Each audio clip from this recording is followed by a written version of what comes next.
Hi all, Prince and the family cinema ഇറങ്ങിയിട്ട് കുറച്ച് ദിവസമായി. പക്ഷേ ഇന്നലെയാണ് കാണാൻ കഴിഞ്ഞത്. കണ്ടതിന് ശേഷമുള്ള എൻ്റെ പേഴ്സണൽ അഭിപ്രായങ്ങൾ ഷെയർ ചെയ്യാൻ വേണ്ടിയിട്ടാണ് ഞാൻ ഈ വീഡിയോ ചെയ്യുന്നത്.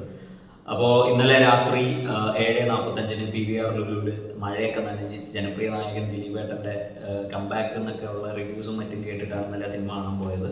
അപ്പോൾ ആ സിനിമ കണ്ടതിന് ശേഷം എനിക്ക് തോന്നിയ കുറച്ച് കാര്യങ്ങൾ, എൻ്റെ പേഴ്സണൽ ഒപ്പീനിയനാണ്. ഈ സിനിമ ഡയറക്റ്റ് ചെയ്തേക്കുന്നത് വിൻഡോ സ്റ്റീഫൻ, പുള്ളിയുടെ ആദ്യത്തെ ഡയറക്ഷനാണ് ഈ സിനിമ. അതേപോലെ ഇതിൻ്റെ പ്രൊഡ്യൂസർ ലിസ്റ്റിൻ സ്റ്റീഫനാണ്. ഇതിൻ്റെ അകത്ത് കാസ്റ്റിംഗ് എന്ന് പറയുമ്പോൾ ഒരുപാട് പേരുണ്ട്, നമുക്ക് അറിയാവുന്നതോ അറിയാത്തതായിട്ടോ ഒരുപാട് പേരുണ്ട്. അത് ആദ്യം തന്നെ ദിലീപേട്ടൻ, പിന്നെ അല്ലാതെ സിദ്ദിഖുണ്ട്, നമ്മുടെ ജോണി ആൻ്റണി ഉണ്ട്, അതേപോലെ വിനീത് തട്ടിലുണ്ട്, ബിന്ദു പണിക്കറുണ്ട്, മഞ്ജു പിള്ളയുണ്ട്. അങ്ങനെ ഒരുപാട് പേര്, നമുക്കിതിനു മുമ്പ് ഒരുപാട് കോമഡി സിനിമകൾ ചെയ്തിട്ടുള്ള ഒരുപാട് ക്യാരക്ടേഴ്സ് ഇതിൽ വന്നിട്ടുണ്ട്. ടു ബി ഓണസ്റ്റ്, എൻ്റെ അഭിപ്രായം എന്ന് പറഞ്ഞാൽ എനിക്ക് സിനിമ വർക്കായില്ല. പേഴ്സണലി ഒരു ബിലോ ആവറേജ് ടു ആവറേജ് ക്ലിക്കായിട്ടാണ് തോന്നിയത്, എനിക്ക് പേഴ്സണലി തോന്നിയത്. പക്ഷേ ഞാൻ പോയ തിയേറ്റർ ഹൗസ്ഫുള്ളായിരുന്നു, അവിടെ ഒരുപാട് ഫാമിലീസ് ഉണ്ടായിരുന്നു, പല പല സീനുകൾ കണ്ടപ്പോൾ ആൾക്കാരൊക്കെ ചിരിക്കുന്നുണ്ടായിരുന്നു. എനിക്ക് പക്ഷേ ആ കോമഡീസ് ഒന്നും വർക്കായില്ല. ഒരു കോമഡി ഡ്രാമയായിട്ടാണ് ഈ സിനിമ നമ്മുടെ മുന്നിലേക്ക് വന്നത്. അപ്പോൾ ആദ്യം ഞാൻ ഈ സിനിമയിലേക്ക് പോകുന്നതിന് മുമ്പ് ഇതിന് മുമ്പത്തെ ദിലീപേട്ടൻ്റെ സിനിമയായിട്ടുള്ള പവി ദി കെയർടേക്കറിൻ്റെ ഇതിലേക്ക് പോവാണ്. അതിലെന്ന് പറഞ്ഞാൽ ഒരു ഫ്ലാറ്റിൻ്റെ കെയർടേക്കറായിട്ട് ദിലീപേട്ടനുണ്ട്. അവിടെയുള്ള ആൾക്കാരെ സഹായിക്കുക, അങ്ങനെയൊക്കെയാണ്. ഇവിടെ വരുമ്പോൾ പ്രിൻസിൻ്റെ ഫാമിലിക്ക് വേണ്ടി ജീവിക്കുന്ന ഒരാളാണ്, കല്യാണം കഴിക്കാതെ പ്രായമായ ഒരാളാണ്. പുള്ളിയുടെ 2 അനിയന്മാരുണ്ട്. ഈ അനിയന്മാർ കല്യാണം കഴിച്ച് അവരുടെ ചെലവിനൊക്കെ കൊടുക്കുന്ന പുള്ളിയാണ്. ഈവൻ അച്ഛൻ്റെ ചെലവും വീട്ടിലെ ചെലവെല്ലാം നോക്കുന്ന പുള്ളിയാണ്. ഫാഷൻ ഡിസൈനറാണ്. അങ്ങനെ ഒരു ക്യാരക്ടറാണ്. അപ്പോൾ സ്വാഭാവികമായിട്ടും ഒരു ഫാമിലി ഓഡിയൻസിനെ ടാർഗറ്റ് ചെയ്ത് ഇറങ്ങിയ സിനിമയാണെന്ന് തോന്നുന്നു. അപ്പോൾ കേട്ട് പഴകിയ കുറേ കോമഡികൾ തന്നെയാണ് ഇതിൽ ആദ്യമൊക്കെ വരുന്നത്. ചിരിക്കാൻ തോന്നിയില്ല. പക്ഷേ ഒരുപാട് പേര് തിയേറ്ററിൽ ചിരിക്കുന്നുണ്ടായിരുന്നു, മനസ്സിലായില്ല എന്തുകൊണ്ടാണെന്ന്.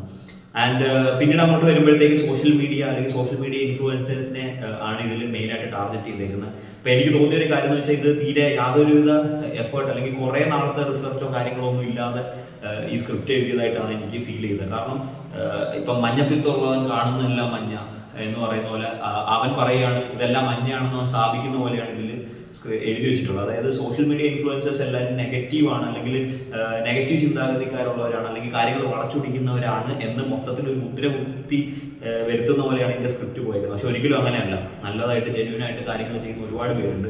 അപ്പോൾ അവരെ കൂടി ബാക്ക്ഷാപ്പ് ചെയ്യുന്ന രീതിയിലാണ് ഇതിൻ്റെ ഒരു കഥ പോകുന്നത്. അതെനിക്ക് ഒട്ടും വർക്കായില്ല.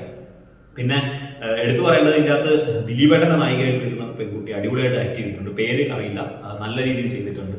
ആൻഡ് ദിലീപേട്ടൻ ഓഫ് കോഴ്സ് ഒരുപാട് എഫേർട്ട് എടുത്തിട്ടുണ്ട്. പുള്ളിയുടെ ഇതിൻ്റെ ടൈറ്റിൽ കാർഡൊക്കെ കണ്ടപ്പോൾ എനിക്ക് ശരിക്കും ഭയങ്കര സങ്കടം തോന്നി. കാരണം 150ാമത്തെ സിനിമയാണ്. പണ്ട് എൻ്റെ കുട്ടിക്കാലത്ത് ഏറ്റവും കൂടുതൽ ചിരിപ്പിച്ചിട്ടുള്ള ഒരു നടന്മാരിൽ ഒരാളാണ് ദിലീപ്.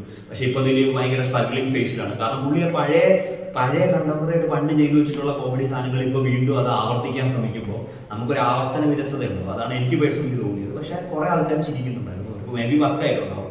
ആൻഡ് ഇതിലേക്ക് പിന്നെ വരുമ്പോൾ പെർഫോമൻസ് വൈസ് ദിലീപേട്ടനും, പിന്നെ ഉർവശി അവസാനത്തെ ഭാഗം കുറച്ച് നേരത്തേക്ക് വരുന്നു. ഉർവശി അടിപൊളിയായിട്ട് ചെയ്തിട്ടുണ്ട്. പുള്ളിക്കാരി ഒരു പക്ക ഗ്യാരണ്ടീഡ് ആയിട്ടുള്ള ഒരു ആക്ട്രസ് ആണ്. അപ്പോൾ പുള്ളിക്കാരിയെ ഞാൻ കൂടുതൽ എടുത്തു പറയണ്ട. പിന്നെ മഞ്ജു പിള്ള വളരെ നന്നായിട്ട് ചെയ്തിട്ടുണ്ട്. അങ്ങനെ ഫീമെയിൽ ക്യാരക്ടേഴ്സ് കുറച്ച് നല്ല രീതിയിൽ ചെയ്തിട്ടുണ്ട്. പക്ഷെ ഓവറോൾ ഇത് വരുമ്പോൾ ഞാൻ പറഞ്ഞ പോലെ ഈ ഒരു ലോജിക്കലി നോക്കുമ്പോൾ ഇതാവുന്നില്ല, കണക്ഷൻ കിട്ടുന്നില്ല.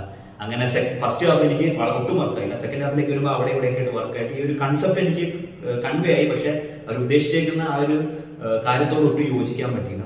അങ്ങനെ ഒരു ടുവേർഡ്സ് ദി എൻഡിലേക്ക് വരുമ്പോൾ ഒരു ബിലോ ആവറേജ് ഫ്ലിക്കിലേക്ക് എൻ്റെ ഒരു കാഴ്ചപ്പാടിൽ ഈ സിനിമ പോയി. വളരെയധികം സങ്കടമുണ്ട്. ആൻഡ് ഇതിലേക്ക് വരുമ്പോൾ ഇതിൻ്റെ സ്ക്രിപ്റ്റ് റൈറ്റർ ജനഗണമനയൊക്കെ പോലത്തെ നല്ല സിനിമകൾ ചെയ്തിട്ടുള്ള ആളാണ്. അപ്പോൾ എന്താണ് പുള്ളിക്ക് പറ്റിയെന്നുള്ളത് അറിയില്ല. പിന്നെ ഇന്നലെ മഴയിൽ നനഞ്ഞിട്ടാണ് ആ സിനിമയ്ക്ക് പോയത്. അപ്പോൾ അത്രത്തോളം ദിലീപേട്ടനെ സ്നേഹിക്കുന്നു. ദിലീപേട്ടൻ്റെ ഒരു കംബാക്ക് നല്ലൊരു ഇതിനു വേണ്ടി ആഗ്രഹിക്കുന്നു. ആസ് എ പെർഫോമർ പുള്ളി കംബാക്ക് ചെയ്യാനൊന്നും പോയിട്ടില്ല. കാരണം പുള്ളി ആൾറെഡി നല്ല രീതിയിൽ പെർഫോം ചെയ്യുന്നുണ്ട്. പക്ഷേ പുള്ളിക്ക് പെർഫോം ചെയ്യാനുള്ള കൊടുത്തേക്കുന്ന പ്ലാറ്റ്ഫോം ആ പഴയ സ്റ്റൈലിലുള്ളതാണ്, അത് മാറ്റി പിടിക്കണം എന്നുള്ളതാണ്. പിന്നെ മൊത്തത്തിലൊരു ഭയങ്കര സങ്കടമുള്ളൊരു അല്ലെങ്കിൽ ഒരു ഡിസപ്പോയിൻറ്റിങ് എക്സ്പീരിയൻസ് ആയിരുന്നു Prince and the family for me. And ഇതിനകത്ത് ഒരു കാര്യമുണ്ട്, ധ്യാൻ ശ്രീനിവാസൻ എന്ന് പറയുന്ന ഒരാളെ ഇതിൽ കാസ്റ്റ് ചെയ്യേണ്ട ആവശ്യമുണ്ടായിരുന്നില്ല. എന്തിനാണ് പുള്ളിയെ വിളിച്ചതിൽ ഇട്ടേക്കുന്നതെന്ന് എനിക്കറിയില്ല. കാരണം ഒരു ഗസ്റ്റ് റോളിന് പോലും കൊടുക്കാൻ പറ്റാത്ത അത്രയും സ്ക്രീൻ പ്രസൻസേ പുള്ളിക്കുള്ളൂ. ആൻഡ് വേറെ എത്രയ്ക്കോ ആർട്ടിസ്റ്റുകളുണ്ട്, എന്തിനാണ് പുള്ളി ഇത് വന്നതെന്ന് എനിക്ക് മനസ്സിലായിട്ടില്ല. അതേപോലെ ജോണി ആൻ്റണി എല്ലാ സിനിമയിലും ആവർത്തിക്കുന്ന പോലെ എപ്പോഴും വരുന്ന പോലത്തെ ഒരു ക്യാരക്ടറാണ് ജോണി ആൻ്റണി ഇത് ചെയ്തു വെച്ചേക്കുന്നത്. പുള്ളിയും ഈ റെപ്പറ്റീഷൻ വന്ന് പുള്ളി മിക്കവാറും ഫീൽഡ് ഔട്ട് ആവാൻ തോന്നുന്നുണ്ട്. പിന്നെ വിനീത് തട്ടിൽ പോലീസായിട്ടാണ് വരുന്നത്. പക്ഷെ വിനീത് തട്ടിൽ സ്ഥിരം ചെയ്തു വരുന്ന പോലത്തെ ഒരു ഇതില്ല. ബിന്ദു പണിക്കർ ഓക്കെ, പുള്ളിക്കാരിക്ക് കൊടുത്തേക്കുന്ന ഇതിൽ നല്ല രീതിയിൽ ചെയ്തിട്ടുണ്ട്. സിദ്ദിഖ് സിദ്ദിഖിന്റെ കയ്യിലൊക്കെ ഏത് ക്യാരക്ടറും മിനിമം ഗ്യാരണ്ടി ഉണ്ട്. ഇപ്പൊ സിദ്ദിഖ് കുറച്ച് കോമഡീസും കാര്യങ്ങളൊക്കെ ഇടുന്നുണ്ട്, ചിലയിടത്തൊക്കെ പാടി, പക്ഷെ ചിലയിടത്ത് ചിരിക്കാറുണ്ടായിരുന്നു. അങ്ങനെ ഒന്ന് രണ്ട് നന്മ മുഹൂർത്തങ്ങൾ സമ്മാനിച്ച് കുറച്ച് ഒരു എവിടേക്കോ ചില ഭാഗത്ത് പഴയ ദിലീപിന്റെ ആ ഒരു എന്റർടൈൻമെന്റ് വൈബ് വന്നു. പക്ഷേ ഓവറോൾ നോക്കുമ്പോൾ ഒരു ബിലോ ആവറേജ് ടു ആവറേജ് ഫ്ലിക്കിൽ അവസാനിച്ച ഒരു സിനിമയായിരുന്നു എനിക്ക് personally Prince and the family. നിങ്ങൾക്ക് പോയി കാണാം, താല്പര്യമുള്ളവർക്ക് ചിലപ്പോൾ നിങ്ങൾക്ക് വർക്കായേക്കും, എനിക്കറിയില്ല. പക്ഷേ ഞാൻ എൻ്റെ അഭിപ്രായം പറയുന്നത് ഇങ്ങനെയാണ്.